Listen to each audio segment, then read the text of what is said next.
Good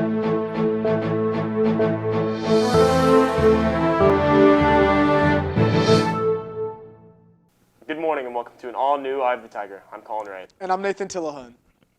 Today is a student government-sponsored teacher lunch in Senior Square. Today's schedule will include one 40-minute lunch which will be slotted in during second lunch. Recently, a wave of devious vandalism has hit the district, causing thousands in damage. We go to Carson Moore with the story. Over the recent weeks, schools all over the country are facing a rise in vandalism cases stemming from a trend started on TikTok where students would steal school supplies and post videos of them flaunting them like trophies. The destruction of school property is causing major setbacks for Roseville High School staff and students. I probably shouldn't say small, we should say minor damage, right? In most of our bathrooms, almost all of them in fact. Major damage in a few of them, which is why we've had to close them, and they need to stay closed until we can fix them. It's costing us, it's getting in the neighborhood of over $10,000 worth of damage now. It's actually really frustrating and disappointing. What we have to do now is we have to close certain bathrooms because they're not open for usage, because we have broken flushers or we have broken toilets, that kind of thing that we have to now fix. We are short-staffed trying to get everything done as it is, so we have to decide what things do we have to not fix now. The trend has grown past theft as students have turned to blatant destruction of property. The 900's bathroom shut down not once but twice due to a hole being made in the wall. With many issues like this, maintenance staff has already had to restock bathroom supplies such as new soap dispensers. The school plans on using more as well as new means of prevention to put an end to the vandalism.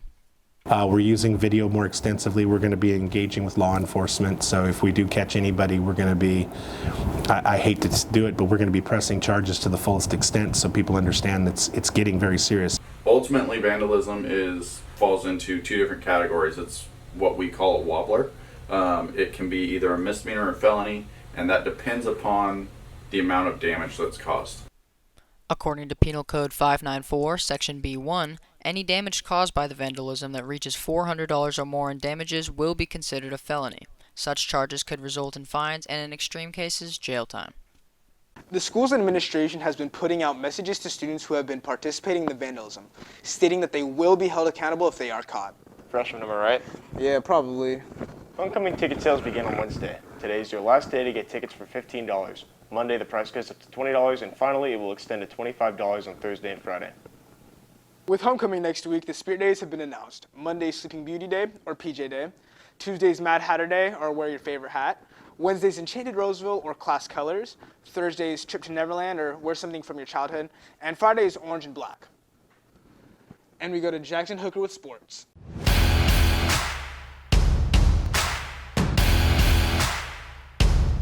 Good morning and welcome to this Friday's edition of EOTSN. I'm Jackson Hooker. Tonight, Roseville finishes their brutal 3-game stretch of road games with a game against Antelope. And I think our defense needs to do our jobs. Everyone needs to execute on every play that we make, and I think we'll do good.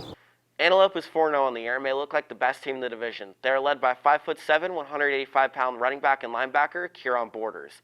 He's accounted for 759 rushing yards and 12 rushing touchdowns this year alone. Roseville comes in this game as underdogs. Looking to snap their 2-game losing streak, it's really hard to shut down a player like Kieran Borders, but if Roseville can at least slow him down and force the Titans into 3rd and longs, Roseville's a legit shot at winning tonight.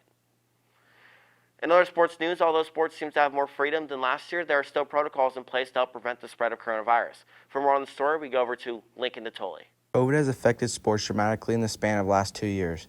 This year's sports COVID protocols are looser than last year, and some athletes like Parker Hellickson are noticing that sports are getting to how they were pre-COVID. Honestly, the only difference is we actually get fall ball this year for baseball. Last year we didn't get fall ball and we only got a spring season. Everything so far has been the same. Assistant Athletic Director Hank DeMello recognizes that sports COVID protocols need to be taken more seriously, but sports are headed in the right direction. Tough 2 years, and finally they get a chance to play. There are some things, stipulations that they have to do in order to play, and I've noticed even walking into some of the practices that some of those stipulations aren't happening. So there's a lot of things that we can control as athletes, and we need to start doing that.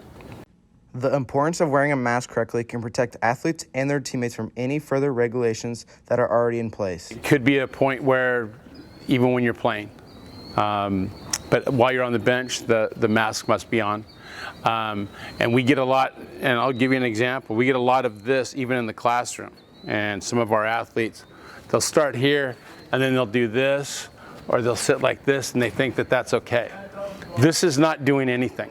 And that's on your home for Roseville High School sports, top plays, breakdowns, and more. I Tiger Sports Network, EOTSN, and now we go over to entertainment.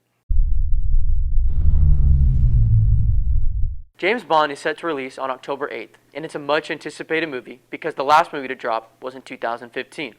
This is also Daniel Craig's last movie playing the iconic role of Agent 007 after starring in 4 other movies: Quantum of Solace, Casino Royale, Skyfall, and Spectre. And his new one set to come out in a few weeks, No Time to Die.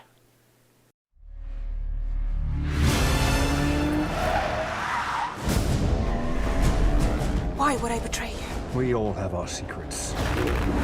We just didn't get to yours yet.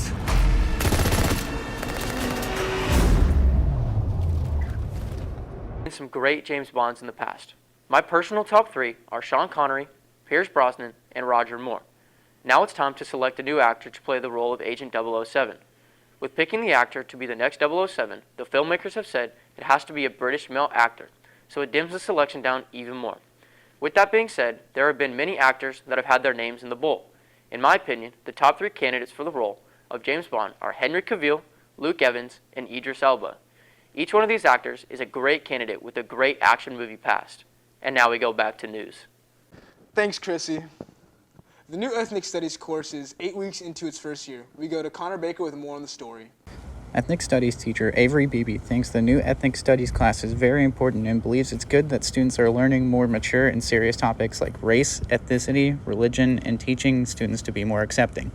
I think this class is really helpful because not only can students ask those questions, but we can actually spend the time and the resources and the energy needed to have those conversations and have those conversations in a way where students feel safe and they feel supported.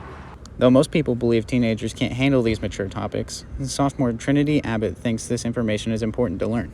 I think a lot of the times as teenagers, people treat us like we aren't the smartest or that we're not ready to talk about these topics because we're not adults. And just being younger doesn't mean that people shouldn't be able to have this information. One thing that this class takes pride in is the community they created with this course. I think as a class, we all really want to learn, and we all support each other, and it's not a question of like anybody being mean or anything like that. Like, we all definitely support each other, and if anybody has questions, there's always people ready to answer. As of right now, there have been thoughts of expanding the class and adding new teachers, but nothing has been confirmed. I do think that it's on the minds of a lot of people in terms of looking at teachers that are currently teaching, that are interested, as well as when there's new openings in social science departments to add more that would be comfortable and have training for ethnic studies.